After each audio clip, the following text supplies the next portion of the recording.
tá na Clube, tá bom demais. Juridiquês, descomplicando o direito. Estamos de volta com o Café Debate, agora às 7h18. E neste bloco, então, a gente tem a nossa entrevista do dia.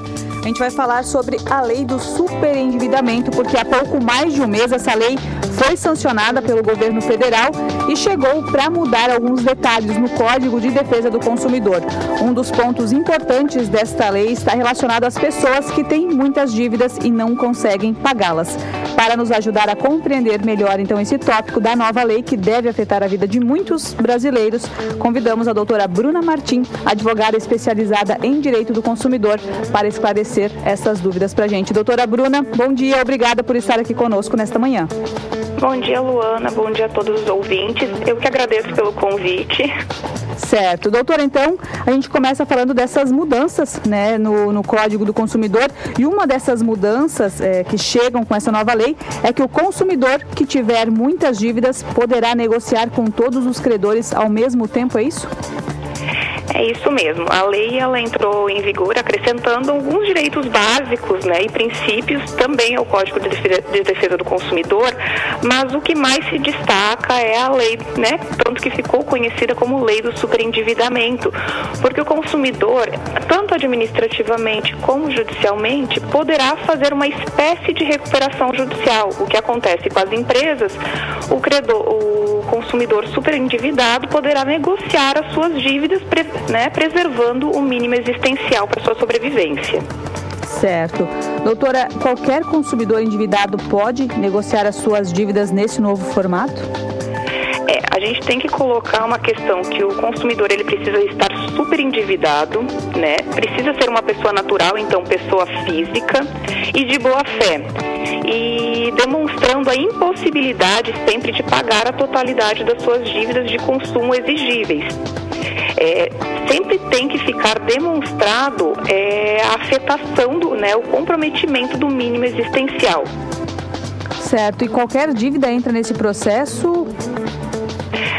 Na verdade, entram todas as dívidas, compromissos financeiros decorrentes da relação de consumo, compras a prazo, operações de créditos e outros serviços de água, telefone, e sempre relacionados a serviços básicos. Não entra nessa negociação operações de luxo, aquisição ou contratação de produtos de luxo ou de alto valor. Por exemplo, nessa nova modalidade de renegociação que o Código de Defesa do Consumidor prevê, não entra financiamento imobiliário, porque a lei entende que o imóvel ele pode ser vendido sem o comprometimento do mínimo existencial do consumidor, tais como o carro, e alguns itens de luxo. E como que o consumidor, fica sabendo o que é o mínimo existencial, por exemplo? Tem alguma relação, tem alguma lista que está nessa lei? Ela é clara quanto a isso?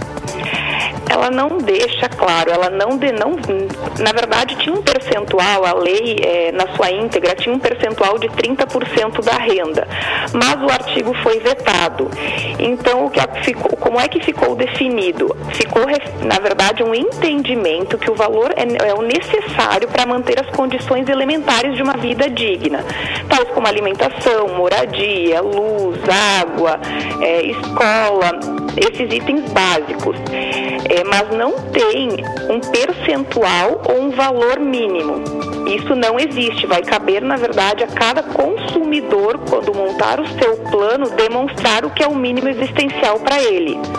E isso com comprovantes, ou como que ele comprova isso? Com comprovantes, As minhas despesas são luz, água, eu tenho plano de saúde, a minha alimentação, mas claro que dentro sempre dos itens básicos, Eu não posso colocar tickets de restaurante, Eu preciso comprovar o básico. Entendi. E qual que é o primeiro passo, então, que o consumidor deve dar para resolver essa situação com os credores? Como que funciona na prática? O que a lei diz? Qual é o primeiro passo do credor, então? O consumidor superendividado que tiver interesse nessa renegociação, ele precisa montar um plano de pagamento. E nesse documento ele vai explicar como pretende realizar o pagamento de todos os credores. Então, deve constar todos os débitos, os valores devidos a cada um dos credores, os descontos pleiteados, o valor mensal que pretende pagar, porque tem que ser um valor mensal a ser pago, assim como ele precisa demonstrar, o consumidor, a sua renda mensal, né? E como ele pretende honrar com esses pagamentos. O PROCON também pode prestar algum auxílio, doutora, nesse sentido? Sim, os PROCONs, eles estão se organizando, na verdade, porque o plano ele pode ser feito tanto extrajudicial, através de um órgão de defesa do consumidor, como é o caso do PROCON, ou de forma judicial. Então, os PROCONs, eles vão colocar servidores para que possam ajudar esses consumidores que tenham interesse em aderir ao plano de pagamento, para ajudar, né, a formalizar esse plano e tentar fazer essa primeira negociação com os credores. E tem algum momento em que, por exemplo, o consumidor só vai conseguir quitar, por exemplo, participar da lei do superendividamento apenas com a representação de um advogado especializado na área, ou todos esses procedimentos podem ser feitos de forma extrajudicial? Não, na verdade o que acontece? Dívidas até 20 salários mínimos, elas podem ser feitas sem o consumidor ser assistido por um advogado, porque entra no juizado especial, mesmo que judicialmente. Então, se o consumidor quiser fazer via judicial, ele pode fazer sem o amparo de advogado até 20 salários mínimos. De 20 salários mínimos para mais, já é necessário ser assistido por um advogado.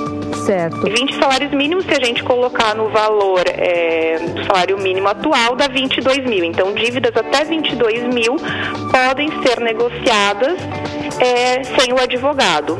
Superando isso, precisa do amparo de um advogado. E pode existir, por exemplo, o plano de pagamento apresentado pelo devedor não ser aceito pelo credor? Pode. Na verdade, se o plano de pagamento montado pelo consumidor não for aceito por qualquer um dos credores, tanto se for extrajudicial como, né, já sendo feito de forma judicial, fica a cargo do juiz montar um plano. Ele vai pegar aquele plano feito pelo consumidor e, em cima disso, ele vai montar o plano, que é um plano compulsório, no qual não está previsto o aceite. Então, o plano sendo compulsório, ele vai se aplicar tanto aos credores, né, tanto ao credor como ao consumidor. E nisso é importante colocar que no plano feito pelo juiz, nesse plano compulsório, fica assegurado o mínimo aos credores. Então, os credores, eles vão receber o pagamento original da dívida, corrigindo monetariamente. Claro que nisso vai se excluir as multas, os juros, que geralmente é o que pesa no valor final. E tem essa nova lei traz algum prazo para quitar as dívidas, ou esse prazo pode ser definido entre devedor e credor? Não, a lei ela prevê o prazo máximo para o plano de pagamento de 5 anos. Então, se for feito judicial, extrajudicial, o plano vai ter que ter o limite de 5 anos para pagamento. Certo. Além disso, doutora, a gente tem esse tempo assim que estiver pagando as dívidas, né? É uma dúvida recorrente. O nome do devedor, ele continua nesses serviços de SPC, Serasa, continua chamado, né, o nome sujo? Na verdade, assim que o plano ele for aprovado pelos credores, vai haver a exclusão do consumidor dos bancos de dados dos inadimplentes, assim como qualquer ação judicial referente a esses valores que estão contemplados no plano de pagamento, elas vão ser suspensas. A gente tem uma outra questão aqui, que se ambas as partes entrarem em acordo, em que momento o devedor inicia o pagamento da dívida? O pagamento da primeira parcela será no prazo máximo de 180 dias. Então, independente do plano que seja feito, eu posso fazer um plano para pagar a primeira parcela daqui a 30 dias. Mas o prazo máximo é o início do pagamento em 180 dias, 6 meses. Pensando que esse saldo restante ele vai ser sempre em parcelas mensais, iguais e sucessivas. Certo.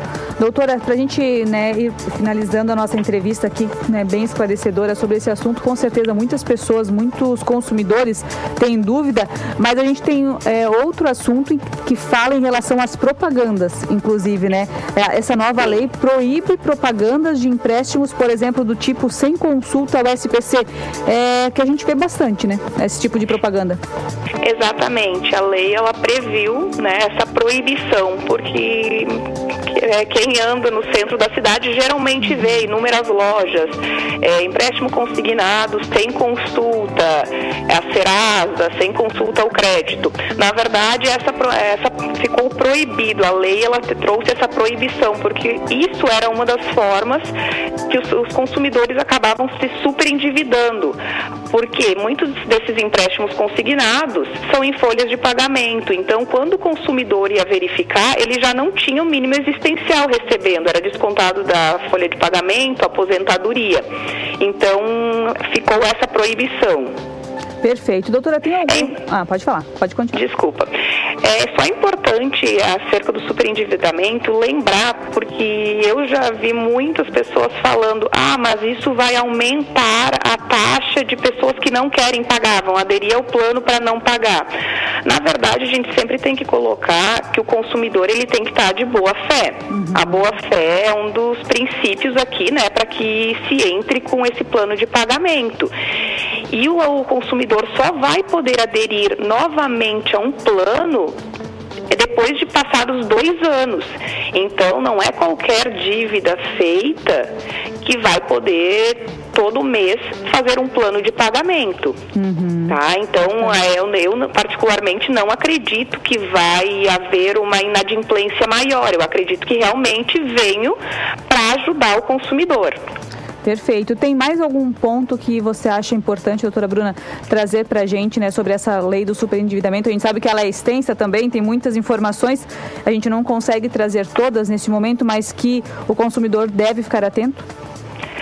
Na verdade, foram inseridos alguns direitos básicos do consumidor, que antes não eram previstos no Código de Defesa do Consumidor, como a garantia de crédito responsável, a educação financeira, que antes não era prevista, a prevenção e o tratamento das situações de superendividamento. Foram previstos alguns direitos básicos, assim como princípios, que é a educação financeira, que eu acho que realmente é o ponto mais importante, que o Código de Defesa do Consumidor nunca tinha se atentado. E como teve um exponencial crescimento dos endividados de todas as idades, realmente colocou-se como necessário a educação financeira, como princípio mesmo e como direito básico do consumidor. Que bom, que bom. E como que vai, a gente falou sobre a questão das propagandas, como que vai acontecer essa fiscalização? De quem é a responsabilidade? A responsabilidade vai ficar nos órgãos de proteção, PROCON, mas qualquer pessoa que verificar uma propaganda dessa pode fazer contato com o PROCON, O PROCON, ele comparece ao estabelecimento e toma as medidas cabíveis, mas isso é importante que as pessoas fiquem atentas, não caiam nessa questão de crédito fácil, sem aprovação, sem consulta, porque isso justamente faz com que as pessoas mais para frente entrem nessa situação de superendividados e não consigam manter o mínimo para sua sobrevivência. E o mínimo, quando nós falamos, é realmente o mínimo. Moradia, alimentação, telefone, luz. Perfeito. Doutora Bruna, a gente agradece a sua participação aqui no Café Debate na manhã desta quarta-feira, dia 11 de agosto, e aproveitamos também o momento para parabenizá-la pelo Dia do Advogado e estendendo também esses cumprimentos ao doutor Ávila, doutora Jussara, do escritório. Um grande abraço, viu? Abraço, muito obrigada pelo convite, Luana.